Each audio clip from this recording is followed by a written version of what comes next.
Nah, seperti yang tadi saya bilang di awal, sebelumnya kan sempat ada di dunia entertainment. Oke. Kayaknya itu semua orang juga udah tahu ya, karena saya lihat di Brownies, di acara-acara lain, you dance.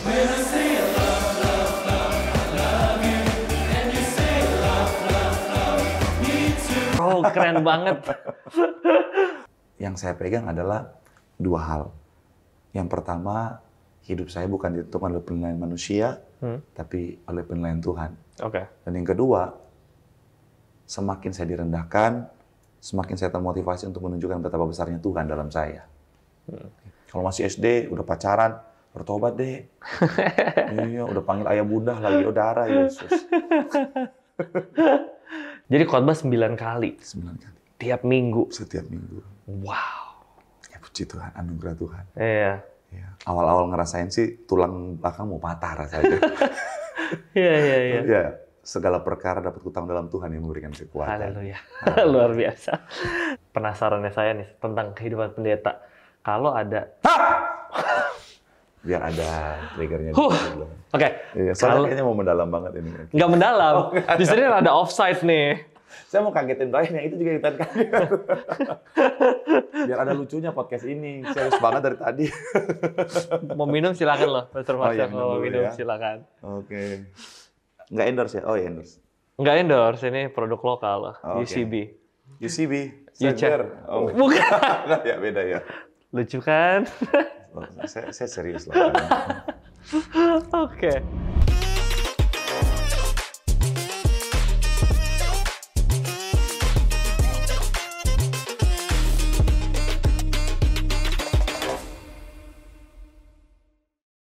Hai teman-teman, welcome back sama gue Brian, dan hari ini kita kedatangan seorang pendeta yang sudah viral di banyak tempat karena khotbahnya tuh lucu tapi dia tegas.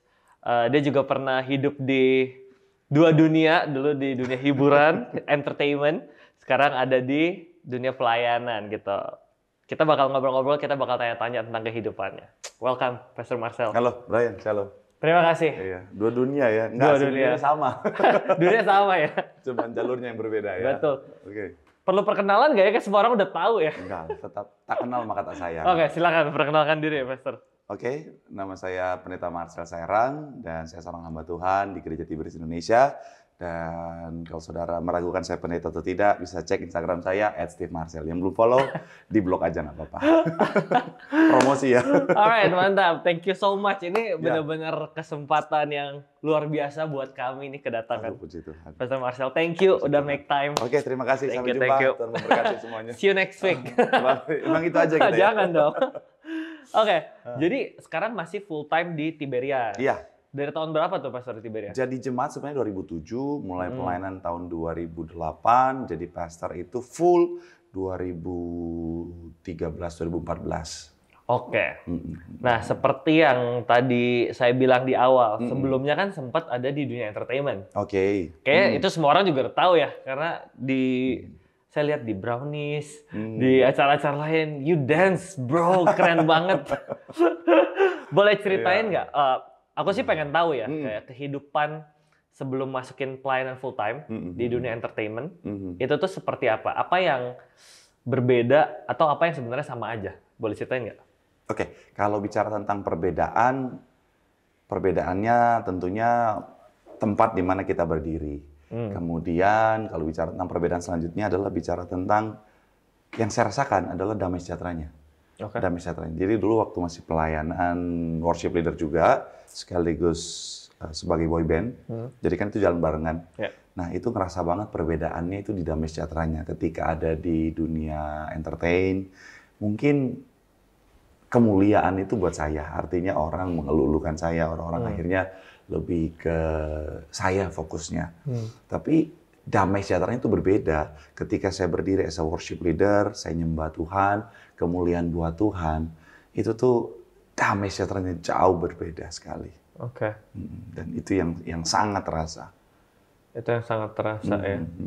Oke. Waktu di dunia di entertainment gitu ya, challenge-nya apa? Compare sama dunia pelayanan?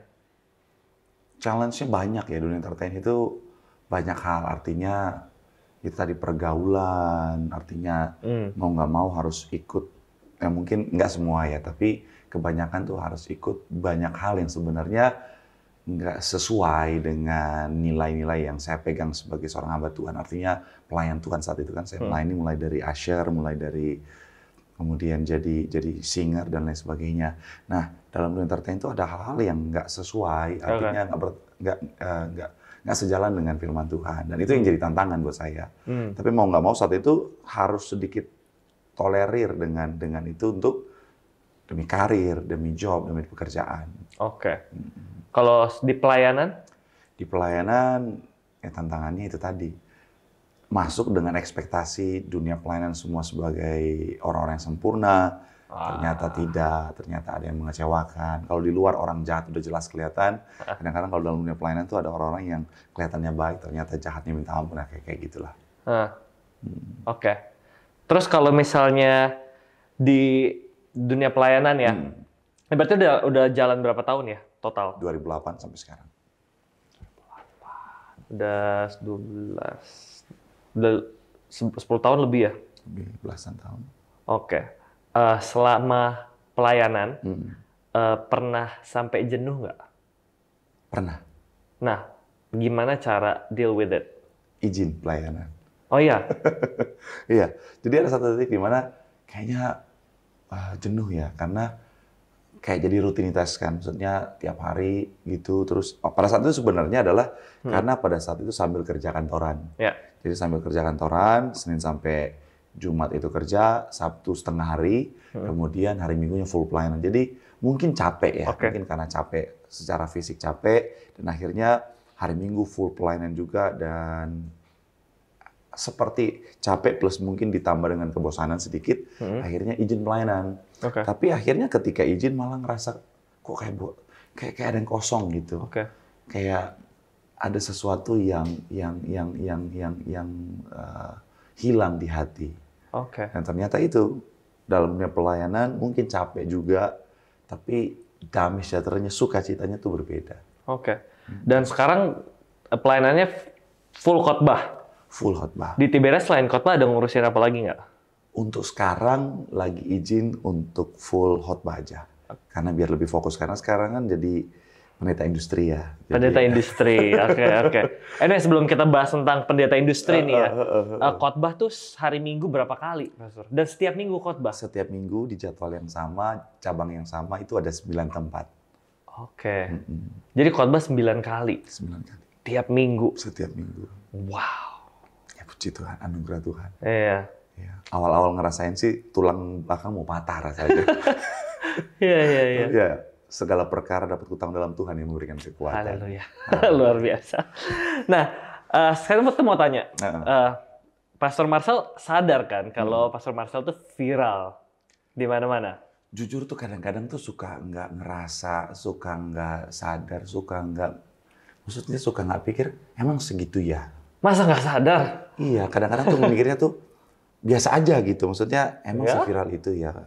Cuman kadang-kadang tuh suka kaget sendiri. Kayak kemarin kita liburan keluarga, ada pelayanan ke Bali sekaligus liburan keluarga. Lagi di pojokan ini, di GWK itu kan luas. Ada satu pojokan kayak kafe gitu, tempat jual air kelapa. Cuman saya sama keluarga, ada satu pasang, kemudian ada satu keluarga, kemudian yang jualan. Di ujung Bali. Tiba-tiba yang satu pasang, Pak Pendeta! Wih, kok kenal saya?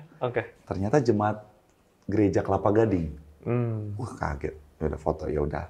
Setelah itu satu keluarga itu juga, Pak Pendeta! Cabang mana? Kami cabang TikTok, jemaat TikTok. Jadi cabang TikTok, Ternyata mereka juga kenal. Bahkan sampai ke pedalaman, ada yang kenal sampai Tuhan. Suka kaget gitu. Padahal suka ngerasa, padahal sebenarnya apakah seperti itu gitu. Tapi setelah look back, menurut Pastor Marcel sendiri, kacamata Pastor Marcel sendiri, kenapa viral ya? Apa yang bikin viral? Tuhan. Nggak ada lain selain Tuhan. Kenapa? Karena kalau mengevaluasi cuman dari statement yang singkat itu, memang artinya gini, memang ada beberapa khotbah-khotbah sebelumnya, sebelum kejadian yang 2024 kemarin yang pas Lebaran itu ya, ada khotbah-khotbah yang viral, ada khotbah-khotbah yang ditonton jutaan orang gitu ya. Tapi kan maksudnya nggak sampai nasional. Nah, tapi pada saat 2024 itu klimaksnya statement yang singkat itu diliput di semua media, bahkan diundang di banyak TV, hanya dari satu statement singkat. Dan saya boleh bilang bahwa itu Tuhan. Satu kalimat singkat Tuhan pakai untuk dengan segala kerendahan hati untuk mengangkat seorang Marcel ini. Iya, karena kalau secara logika mana mungkin satu kalimat bisa bikin orang. Artinya satu kalimat itu yang cuman di satu cabang gereja, tapi itulah Tuhan ya. Tuhan atur semuanya indah. Ada satu jemaat yang rekam statement itu, dia posting, dalam satu malam ditonton 5-6 jutaan orang, dalam 1-2 hari naik 30 jutaan orang. Itu Tuhan, nggak lain tapi Tuhan. Tapi untuk sekedar viral, itu kan, ya biasa orang viral terus bisa hilang. Tapi kan Pastor Marcel tuh nggak hilang nih. Puji Tuhan. Ya kan? Berasa diri berbeda nggak atau lebih nyentrik? Apa yang berbeda ya? Kenapa orang terus craving buat cari Pastor Marcel? Menurut Pastor Marcel? Ini juga kemarin waktu saya diundang di Dr. Richard juga sempat nanya hal yang sama. Dia bilang dia amazed, artinya biasanya orang viral sebentar hilang.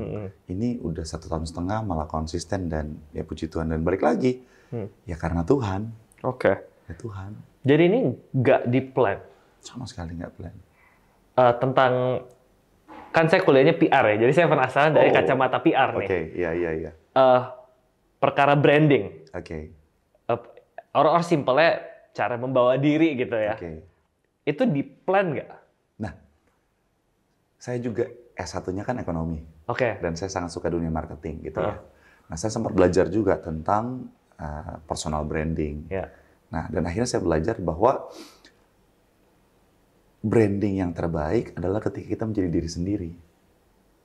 Karena gini, kalau kita mau personal branding yang dibuat-buat, kita hidup dalam kepalsuan, ujung-ujungnya tuh orang akan merasakan kepalsuan itu. Cepat atau lambat kan, itu masalah hati, orang bisa merasakan.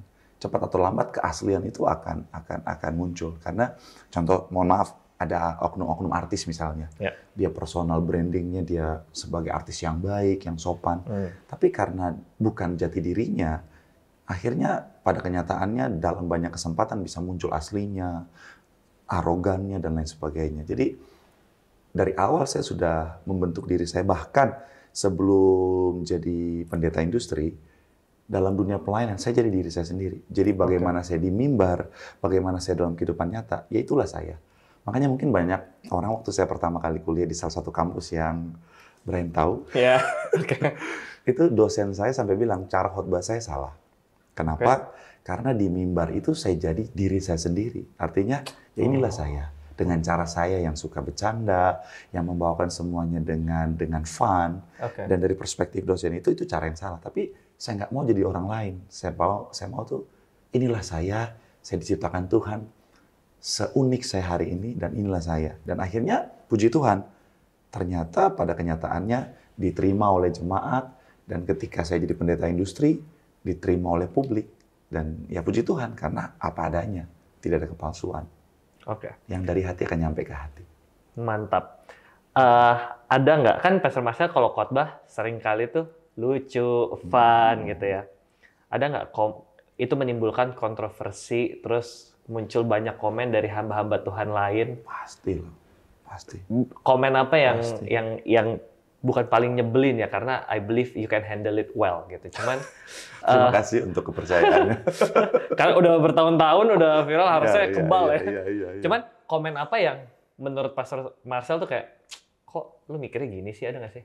Banyak ya kalau bicara tentang komentar-komentar negatif. Ada yang bilang kok di mimbar bercanda-bercanda sih, kok di mimbar pakai jokes sih, kemudian kok khotbah maju-maju nutupin mimbar katanya, yang ada salibnya kan ya.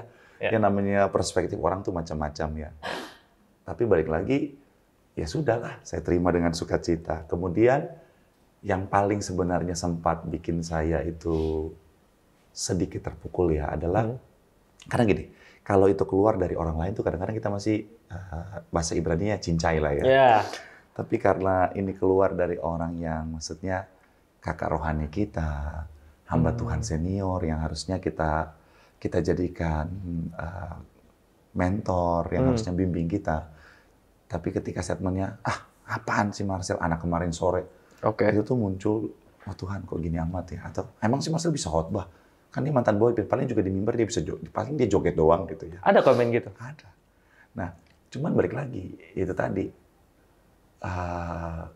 Yang saya pegang adalah dua hal.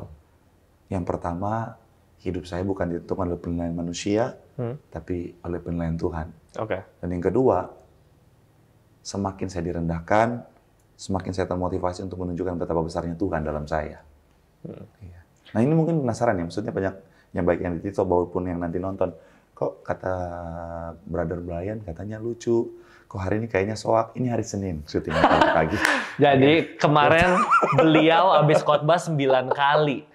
Iya, ini demi Brian aja saya datang ke sini. Terima kasih. Tulang belakang udah mau encok, makanya saya tahan pakai bantal. Jadi Senin itu tuh hari liburnya para pendeta nih, buat teman-teman yang nggak tahu.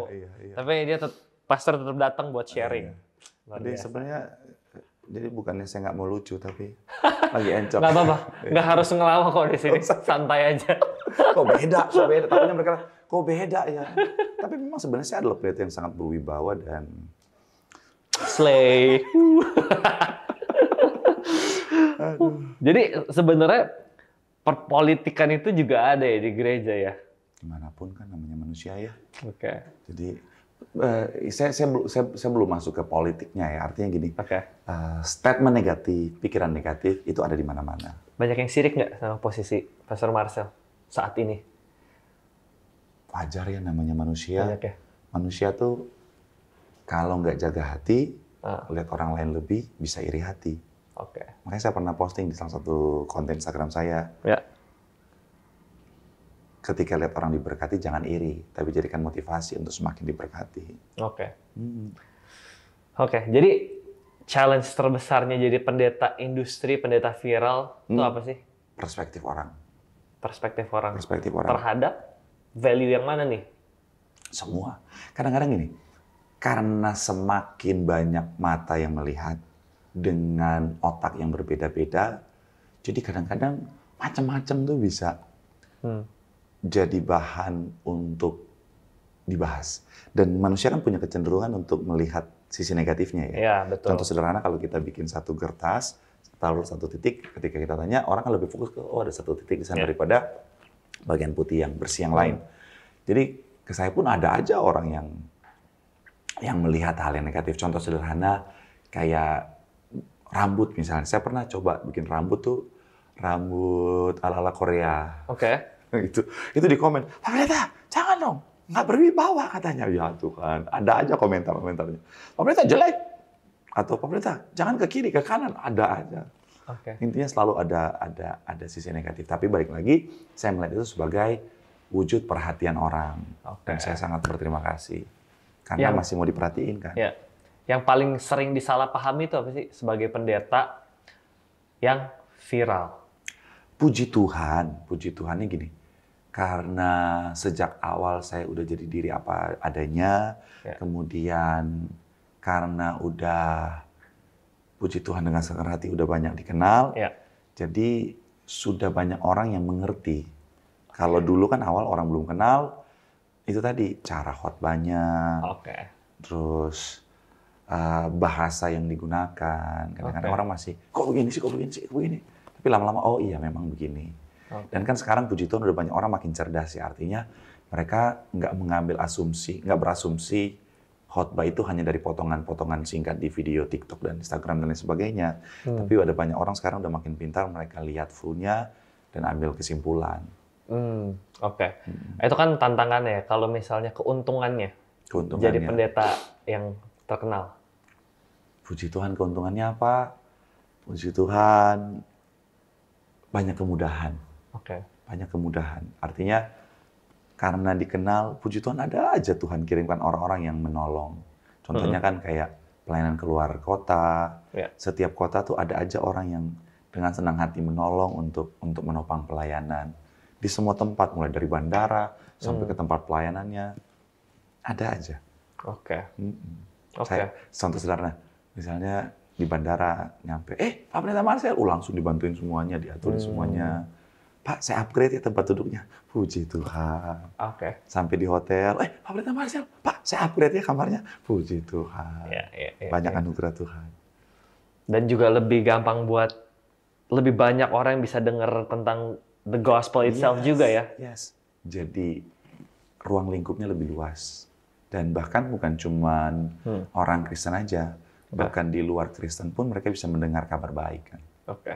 Paling sering melayani jemaat generasi apa ya? Kalau Pastor Marcel? Nah, keluarga, Gen Z, Gen Y. Oleh karena kemurahan Tuhan, ruang lingkupnya luas. Oke. Jadi mulai dari anak-anak sampai lansia juga ada. Oke. Apa isu yang paling sering ditemui sebagai pendeta waktu jemaatnya datang? Macam-macam ya. Masalah keuangan, masalah keluarga, kesehatan. Oke. Ya, 3 hal itu yang paling sering. Keuangan, keluarga, dan kesehatan. Ini kita out of topic sebentar ya. Saya mau tanya. Ini penasarannya saya nih tentang kehidupan pendeta. Kalau ada... Biar ada triggernya. Oke. Iya, soalnya kayaknya mau mendalam banget ini. Nggak mendalam. Justru ini ada offside nih. Saya mau kagetin Brian, yang itu juga ikutan kaget. Biar ada lucunya podcast ini. Serius banget dari tadi.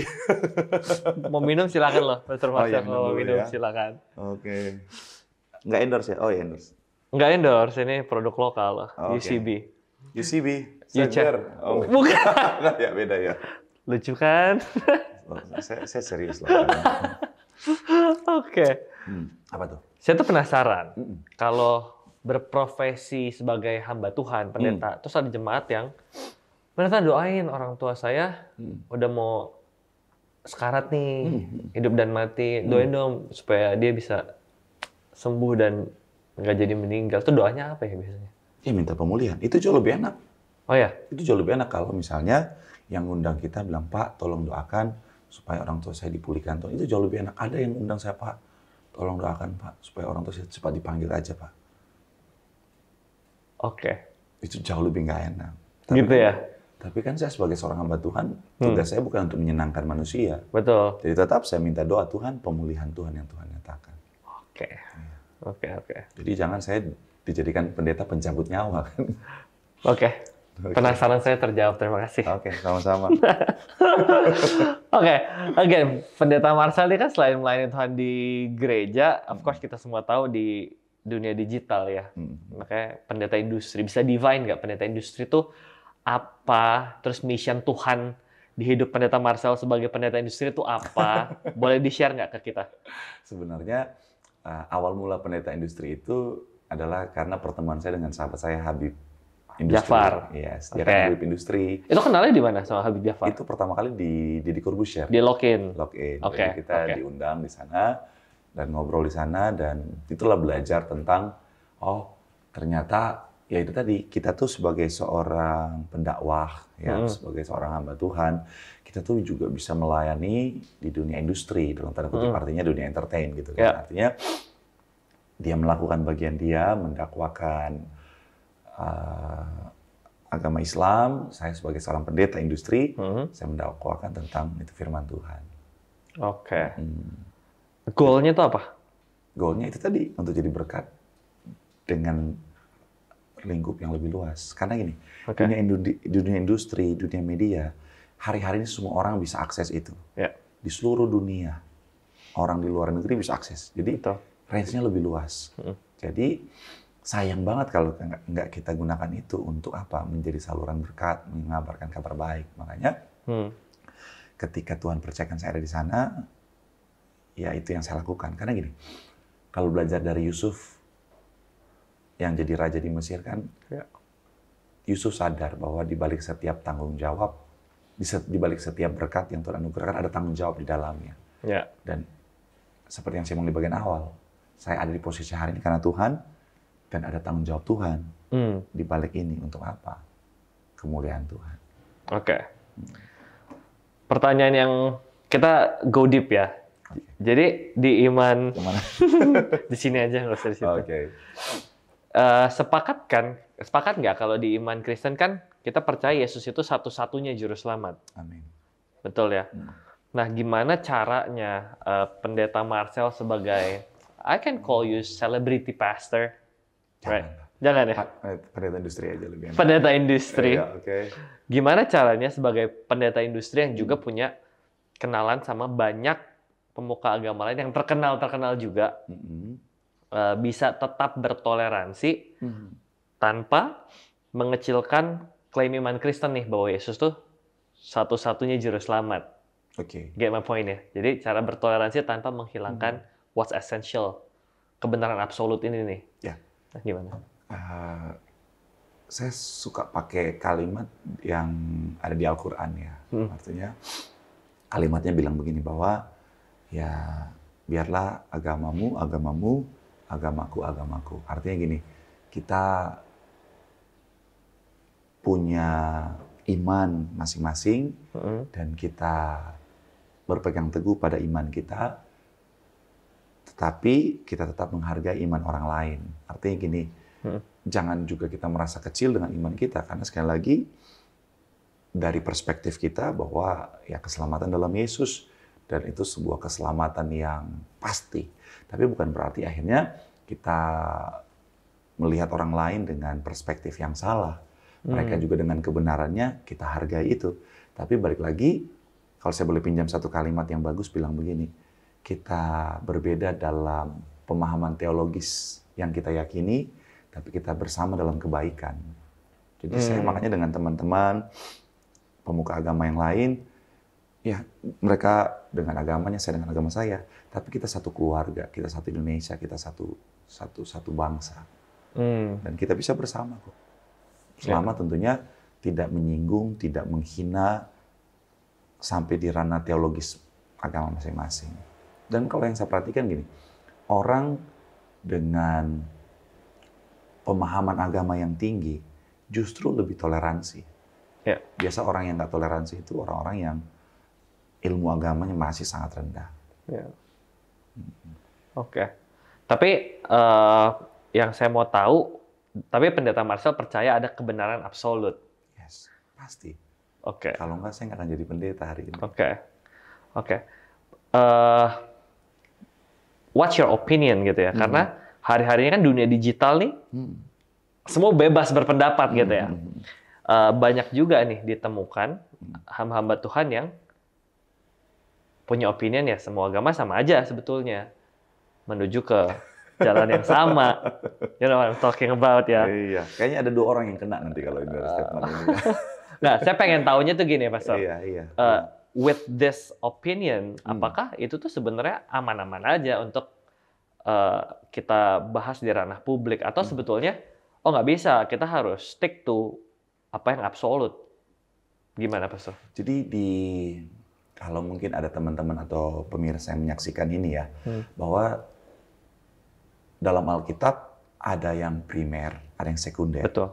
Ada yang bisa diperdebatkan, cara baptis, kemudian bicara tentang bahasa roh, dan lain sebagainya. Itu semuanya sangat bisa diperdebatkan, didiskusikan. Semua orang punya perspektif dan dasar firman Tuhannya.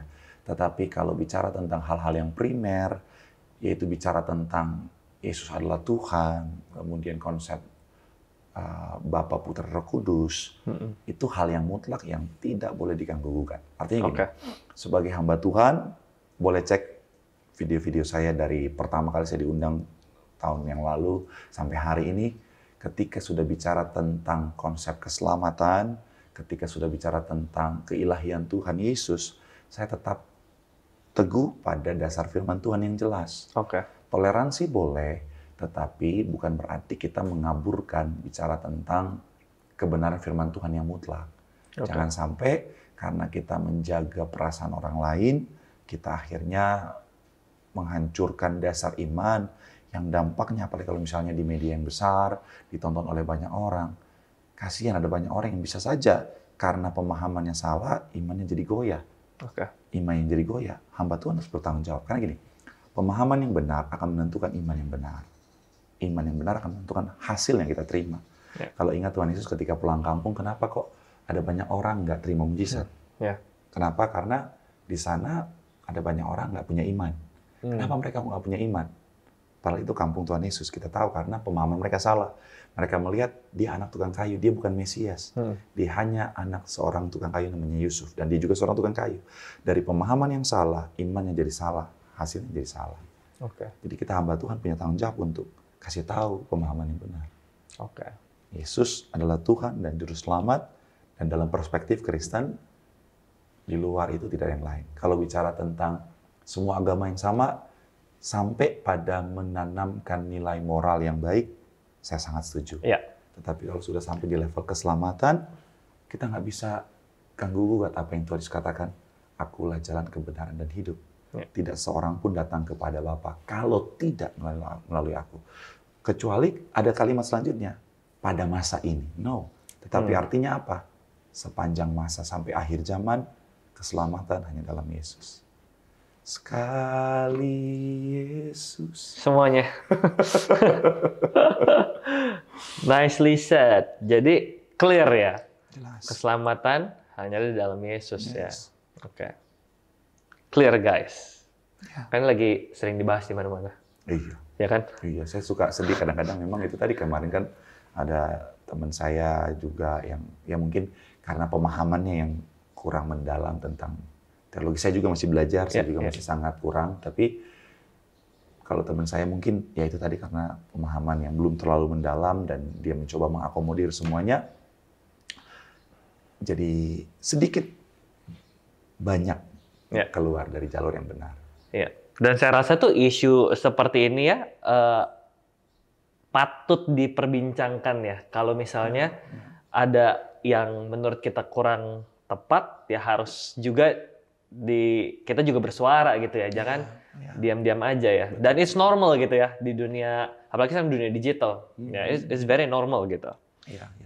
Apalagi kan kita, ya Brian dan teman-teman dianugerahkan Tuhan satu kapasitas yang besar. Lakukanlah untuk kebaikan. Ya. Nah sekarang saya mau tanya lagi nih. Ini penasaran saya. Kan saya sering lihat Pastor Marcel tuh banyak muncul di podcast-podcast besar gitu ya. Amin. Nah, susah nggak sih bawa diri sebagai pendeta di tengah dunia? Ini kan Yesus sempat bilang ya, suruh jadi garam, jadi terang. Terus kalau jadi terang tuh nggak ditaruh di bawah gantang, taruh di tempat yang terlihat. Which is what you're doing right now kan, itu kan. Nah, susah nggak sih? Karena di bayangan saya itu susah. Susah ya? Susah. Oh, I thought Pastor akan bilang, not that hard gitu. Oh, ternyata susah ya? Susahnya tuh gimana sih? Ada satu pujian yang berkata, tak segampang itu. Pujian. Susah. Kalau dibilang susah pasti. Susah pasti. Nah, itu dia. Balik lagi kan itu tadi ya. Karena ada ditaruh di atas, seperti pelita tadi ya. Perspektif orang, mata orang yang memandang banyak dan berbeda-beda. Dan kita nggak bisa akomodir semuanya. Makanya sangat nggak gampang. Makanya ada banyak orang kadang-kadang suka ambil potongan video saya di podcast, kemudian langsung dikomentari, langsung dihakimi. Kok nggak jawab seperti ini sih Pak? Kok nggak jawab seperti ini sih Pak? Gampang banget. Tapi itu tadi, ketika ada di posisi itu nggak gampang. Banyak hal yang harus kita jaga, banyak hal yang harus kita pikirkan, banyak batasan yang harus kita lihat dengan baik. Itu nggak gampang. Apalagi pertama kali saya mulai masuk di podcast tahun 2000 tahun lalu itu ya kan. Itu banyak podcast ngundang TV apalagi kan yang live nggak bisa diedit. Jadi memang itu nggak gampang. Belum lagi gini, kita mau biasa berdiri di depan banyak orang itu nggak gampang. Mau bicara depan banyak orang itu nggak gampang. Nah, puji Tuhan, anugerah Tuhan, saya udah bisa bicara di depan banyak orang. Nggak gugup gitu misalnya. Tapi di depan TV itu beda. Di depan kamera itu beda. Apalagi kalau kru TV, kru podcast kan banyak orang kadang-kadang. Nah itu yang kadang-kadang nggak mudah. Jadi kalau bicara gampang atau tidak, enggak. Tapi puji Tuhan, Tuhan yang mampukan. Ya. Tapi gimana caranya? Kan tadi Pastor Marcel banyak bilang, ya jadi diri sendiri gitu ya. Di tengah banyak tuntutan yang harus jaga ini, jaga itu. Nah, gimana handle-nya tuh? Oh iya, saya tetap jadi diri sendiri, Iya. tapi tentunya tetap menjaga artinya nilai kesopanan, batasan-batasan pembahasan tetap dijaga, tapi tetap dengan diri saya sendiri. Seperti hari ini, ya inilah diri saya dan pembahasannya ya selama itu masih dalam batasan yang wajar ya. Jawab dengan baik. Pernah nggak di media berasa terkekang kayak, waduh harusnya gue nggak gini, cuman untuk kepentingan production ya gue nggak mau, gue harus ikutin rules, you know? Pernah nggak dilema gitu? Ada beberapa yang memang di briefing dari awal. Jadi gini ya. Selama itu bukan hal yang sangat prinsip, masih it's okay. Dan puji Tuhan sampai hari ini nggak ada hal yang melanggar prinsip dan ini saya ngerasa sekali bahwa puji Tuhannya ya, karena sekarang saya datang dengan posisi sebagai seorang hamba Tuhan, puji Tuhan dimanapun ya orang menghargai dalam arti mereka tahu batasan mereka kepada saya dan mereka tahu bahwa ya ada hal-hal yang saya nggak bisa diganggu gugat. Gitu. Oke.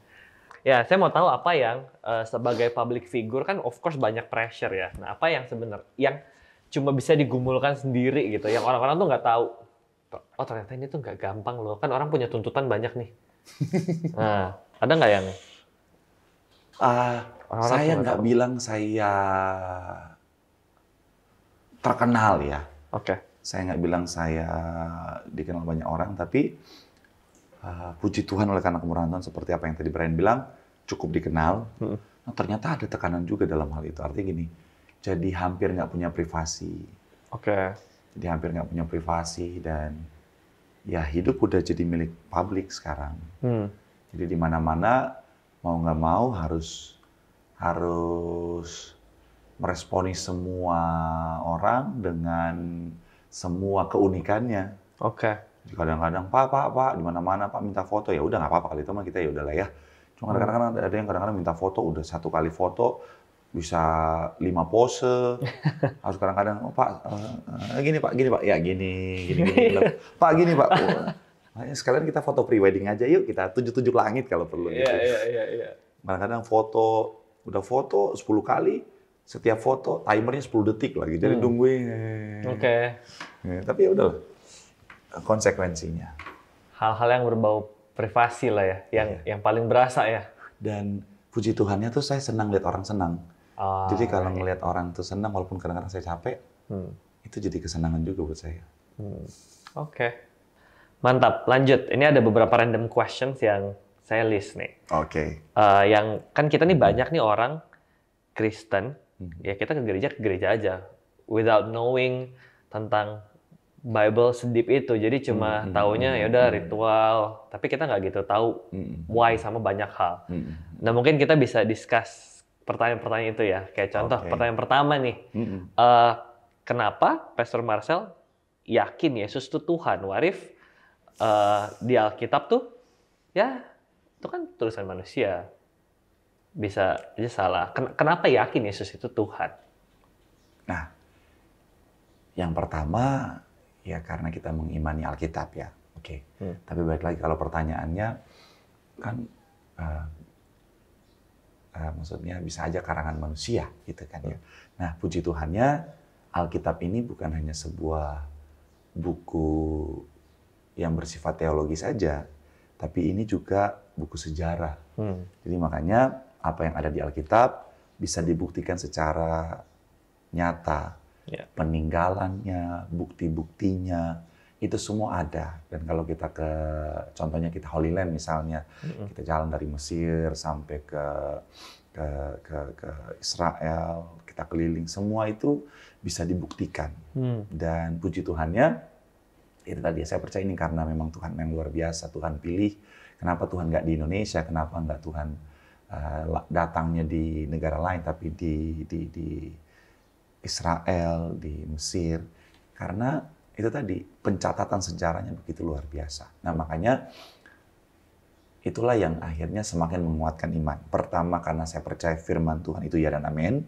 Yang kedua karena ketika saya beberapa kali ke Holy Land, saya lihat secara langsung bukti-bukti sejarah membuktikan bahwa Yesus hidup. Oke. Memang contoh sederhana dari perspektif Yahudi, misalnya Talmud Yahudi, misalnya buku kitab Talmud itu ada beberapa yang perspektif yang berbeda. Tapi kan kita ngerti bahwa karena dari perspektif orang Yahudi pada masa itu bicara tentang Mesias itu nggak seperti Tuhan Yesus yang mereka bayangkan. Kenapa? Karena dalam perspektif mereka harusnya dia raja. Makanya orang Majus carinya ke istana Herodes. Karena dari perspektif orang raja harusnya lahir di sana dong, bukan di kandang yang hina. Nggak masuk.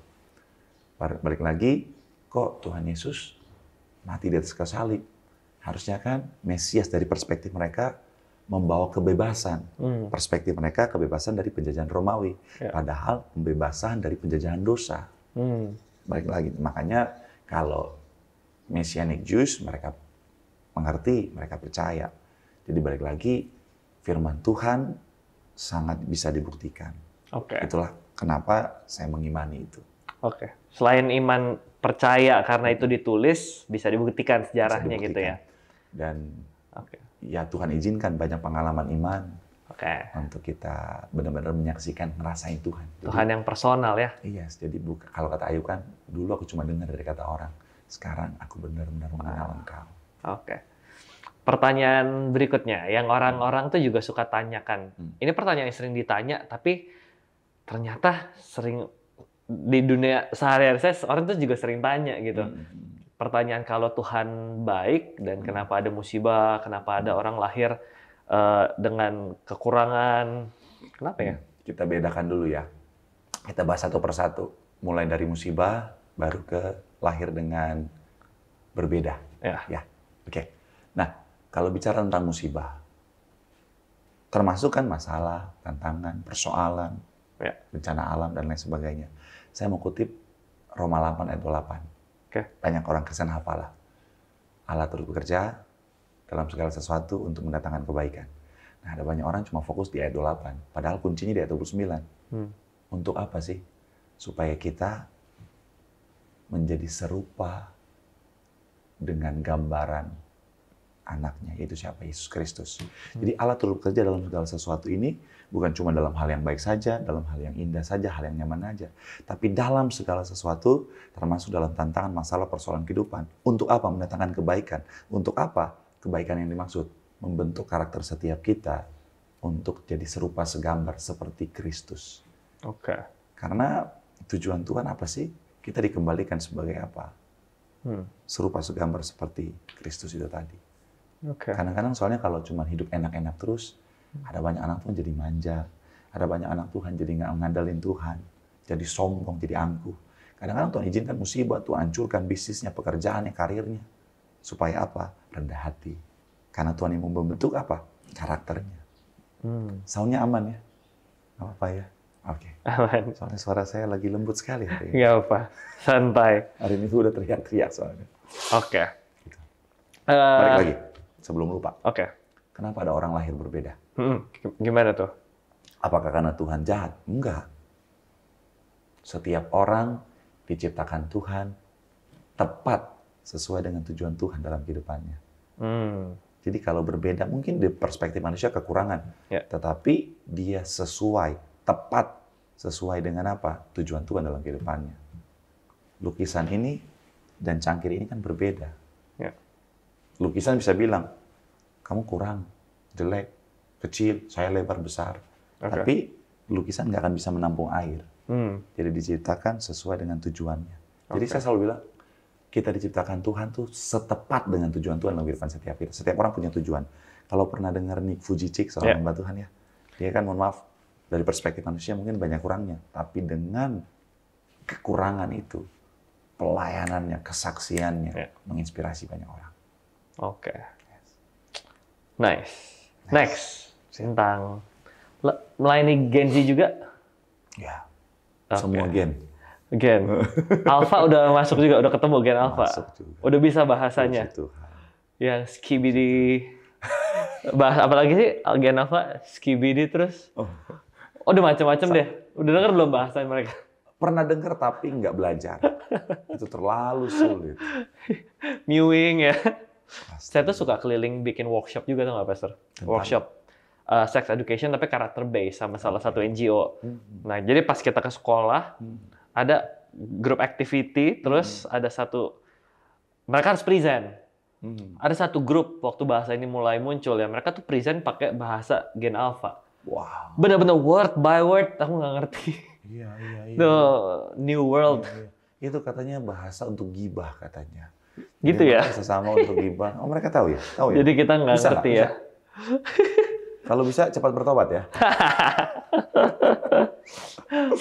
Oke. Nah, mau ngomongin tentang percintaan nih. Oke. Ya kan Gen Z lagi usia-usia produktif, terus Gen Alpha lagi masuk usia-usia menuju remaja gitu ya. Nah, pacaran nih. Pacaran itu bolehnya tuh di usia berapa? Pacaran itu di saat sudah dewasa dan sudah bertujuan untuk menikah. Jadi apa sih tujuan pacaran? Pengenalan, mempersiapkan untuk pernikahan. Jadi kalau masih belum ada tujuan, jangan dulu lah. Karena buang-buang waktu, terus akhirnya nanti bisa lakukan kekeliruan karena pacaran di saat pikiran belum matang. Jadi di saat sudah dewasa dan sudah punya tujuan untuk aku mau menikah. Gitu. Kalau masih SD udah pacaran, bertobat deh. Iya, udah panggil ayah bunda lagi, darah Yesus. Jadi kalau pacaran nih ya, batasan fisik pacaran tuh sampai mana? Dalam konteks apa? Ini bisa dua hal. Dalam kacamata firman Tuhan. Iya, dalam kacamata firman Tuhan maksudnya fisik, bicara tentang usianya, pertumbuhannya, atau sentuhannya. Sentuhannya, batasan fisik. Nah itu saya mau kejar. Gimana? Tentu ini bisa berbeda-beda ya. Bisa berbeda-beda. Tapi kalau buat saya, pacaran sampai titik di mana pegang tangan, artinya apalagi kalau menyeberang, sebagai laki-laki kan harus melindungi dong, menjaga. Boleh-boleh aja, artinya dalam konteks melindungi. Dalam konteks melindungi, bukan dalam konteks mohon maaf hawa nafsu. Kadang-kadang kan anak-anak muda itu tadi dengan jiwa mudanya belum bisa menguasai diri. Kadang-kadang suka kebablasan. Nah itu yang harus dijaga, batasan-batasan itu. Jadi berhikmat aja ya kalau rangkulan udah tegangan tinggi otaknya, ya jangan rangkulan gitu kali ya. Intinya jangan. Tolak ukurnya. Jangan ada di tempat yang sepi, jangan bawa dirimu pada pencobaan. Iya. Tapi ada teman saya, dia agak bercanda begini, Pak Pendeta boleh nggak cium, gitu katanya. Boleh cium nggak pacarnya? Akhirnya saking keselnya, saking dia nanyanya udah ngebet banget, teman saya bilang boleh. Tapi dipastikan itu di depan bapaknya. Kata lagunya kan cium pegang-pegang boleh. Tapi depan bapaknya. Ya. Jadi kalau misalnya kita tanya Pastor Marcel, jadi pacaran sehat, anak muda Kristen, itu harusnya gimana sih? Yang bertumbuh dalam Tuhan, menuju pada kebaikan, dan yang punya tujuan. Terus in the meantime, prinsip apa yang harus dipegang? Selalu balik lagi prinsip firman Tuhan. Firman Tuhan itu dasar kehidupan. Termasuk dalam pacaran, ketika firman Tuhan yang menjadi dasar, pacarnya pasti benar. Pacaran beda agama, gimana, Pastor? Nah, saya kemarin ngobrol sama teman saya yang Ustadz. Saya ngobrol sama teman saya yang Habib. Dan kita akhirnya dapat satu kesepakatan. Tidak boleh pacaran beda agama, apalagi kita Kristen sama yang Muslim. Kenapa? Karena di dalam Muslim, pacaran itu dosa katanya. Oh iya, mereka nggak kenal pacaran. Nggak boleh pacaran. Dosa. Jadi kalau kita mencintai, jangan bawa mereka dalam dosa. Kasihan. Itu katanya. Itu kata teman saya yang Habib. Iya, di Muslim memang nggak ada idea tentang pacaran sih. Tapi di Kristen juga nggak ada kan? Gini, kalau di Kristen sebenarnya pengenalan itu boleh. Pengenalan itu boleh dan nggak ada larangan juga. Kalau di Muslim memang ada larangan. untuk tidak boleh pacaran. Jadi kalau kita pacaran dengan teman kita yang Muslim, kita membawa mereka dalam dosa. Oh, jadi di Muslim tuh bukan cuma beda agama, sama agama aja jangan pacaran. Nggak gitu boleh ya? pacaran. Ya. Jadi kata teman saya, jadi nggak boleh pacaran. Karena pacaran itu dari perspektif mereka, itu bisa membawa orang pada kemaksiatan katanya. Jadi nggak boleh pacaran. Oke. Jadi kalau kita sayang, jangan bawa mereka pada dosa. Oke. POV Pastor Marcel kalau sama agama lain selain Muslim? Pacaran beda agama? Saya nggak tahu kalau yang lain ada. Ini kebetulan baru ngobrol sama teman saya yang Ustadz kan. Tapi kalau gini, kalau dari perspektif Kristen, artinya gini, balik lagi kepada jawaban saya tadi, apa sih tujuan pacaran? Untuk menikah, untuk membentuk keluarga yang berkenan di hadapan Tuhan. Nah, kalau kita pacaran dengan yang lain di luar Tuhan, artinya bisa dibilang bisa-bisa tidak ada tujuan di sana. Dan akhirnya ujung-ujungnya buang-buang waktu jadinya. Dasarnya berbeda, nilainya berbeda, tujuannya pasti jadi berbeda. Ujung-ujungnya itu tadi, sakit hati, buang waktu. Salah satu yang nggak bisa kembali kan waktu, sayang banget. Jadi karena tujuannya adalah menikah, carilah yang sejalan. Karena gini, kadang-kadang udah sesama anak Tuhan aja, udah sama-sama dasarnya aja, bisa ada perbedaan. Apalagi yang benar-benar berbeda. Satu bahtera, rumah tangga itu kan bahtera. Satu kapal nggak boleh dua nakoda. Ketika dua nakoda, dua arah, hancurlah kapal itu. Bagaimana dengan peran gender nih? Kan hari-hari ini juga banyak yang feminis bersuara, terus yang maskulinis juga bersuara, gitu ya. Nah, dari kacamata iman Kristen, bagaimana kita seharusnya menjalani hubungan, kan ujungnya pernikahan gitu ya. Kayak misalnya banyak nih pertanyaan, kayak salah nggak kalau misalnya istrinya jadi tulang punggung, suaminya jadi suami rumah tangga, atau gender role tuh gimana sih di iman Kristen? Saya pisahkan dulu ya. Kalau tulang punggung kan artinya yang menghasilkan keuangannya, persediaan di rumah lah ya. Saya pisahkan itu dengan leadership dalam keluarga. Alkitab jelas dalam Markus 10 jelas tentang bagaimana harusnya keluarga. Nah, firman Tuhan bilang, hai istri, tunduklah kepada suamimu seperti kepada Tuhan. Ke suami apakah tunduk? Enggak. Hai suami, kasihilah istrimu. Jadi istri tunduk, suami bukan tunduk. Karena kalau tunduk kan tanduk-tandukan gitu. Jadi, hai istri, tunduk kepada suamimu, suami kasihilah istrimu seperti Kristus mengasihi jemaat. Jadi jelas dalam firman Tuhan, laki-laki harus jadi pemimpin. Laki-laki adalah imam dalam keluarga. Jadi dalam pengambilan keputusan, laki-laki harus jadi decision maker. Kenapa? Karena laki-laki adalah imam yang membawa keluarga menghadap Tuhan. Nah, sayang sekali ada banyak orang yang akhirnya sekali lagi mulai melenceng dari kebenaran firman Tuhan. Ya mungkin ada yang mungkin mulai nggak setuju dengan firman Tuhan. Nggak bisa dong, kita wanita juga harus memimpin dan sebagainya. Nah akhirnya itulah, ada banyak rumah tangga yang saya layani. Masalahnya ngalamin kehancuran karena tadi istri mau jadi pemimpin, suami nggak bisa dipimpin. Artinya nggak bisa, saya adalah imam dalam keluarga. Akhirnya apa? Balik lagi, karena satu kapal dua nakoda, rusaklah rumah tangga. Makanya itu tadi, saya selalu bilang kepada jemaat Tuhan, terutama para wanita, kalau nggak mau tunduk sama suami, kalau nggak bisa tunduk sama otoritas imam dalam keluarga, jangan menikah, nggak usah. Ujung-ujungnya hancur. Karena laki-laki, mohon maaf, laki-laki yang nggak bisa jadi pemimpin dalam rumah tangga adalah laki-laki yang gagal. Laki-laki yang nggak bisa jadi imam, yang nggak bisa jadi pemimpin, adalah suami yang nggak sesuai dengan firman Tuhan. Laki-laki harus jadi pemimpin, harus mampu membawa keluarga, harus mampu menyediakan segala keperluan keluarga. Itu baru laki-laki yang sesuai dengan firman Tuhan. Nah, istri tunduk, hormat sama suami, hargai suami, topang dia sebagai imam dalam keluarga. Tapi ini saya kasih clue aja, saya kemarin bahas juga ya di channelnya Dr. Richard ya. Sebenarnya tuh wanita itu tuh kan kepala adalah laki-laki, wanita tuh penopang, saya ibaratkan leher. Wanita tuh sebenarnya ngontrol laki-laki sebenarnya. Nggak boleh nengok ya? Bukan secara nggak langsung, wanita tuh nyetir gitu. Brian udah nikah belum? Belum. Itu kadang-kadang banyak suami dikontrol sama istri dari belakang tanpa dia sadari kan. Sebenarnya wanita tuh yang mengontrol. Suami mau beli apa misalnya, istri bilang, apa? Bisa-bisa nggak beli kan. Iya. Tapi balik lagi, decision maker-nya tetap harus suami, jadi pemimpin. Oke, menurut kacamata Firman, diajarinnya kita gitu Itu ya? Itu jelas. Jelas ya. Percayalah, apa yang sementara dunia tawarkan hari-hari ini. Makanya Firman Tuhan bilang, hati-hati dengan falsafah dunia. Itu sebenarnya menuju pada kehancuran. Oh, nggak bisa Pak, nanti saya diinjak-injak jadi istri.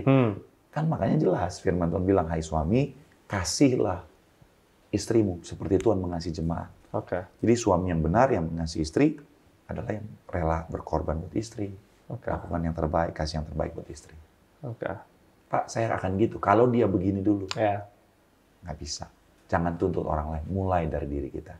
Apa yang kamu mau orang perbuat kepadamu, perbuatlah dahulu kepada orang lain.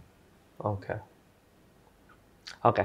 Bagaimana dengan yang lagi ngetren juga nih di anak-anak muda yang sering saya temuin, hubungan tanpa status, jalanin aja. Jadi kayak ada di gray area. Kayak what's your message buat orang-orang yang percaya kalau ya jalan aja dulu, tapi nggak perlu ada status. Gimana? Malah dari perspektif saya, kayaknya lebih oke begitu deh. Begitu ya? Gimana tuh? It's interesting. Coba. Gimana Mas? Kayaknya kontroversial ya, kalau orang potong bagian ini kontroversial ya.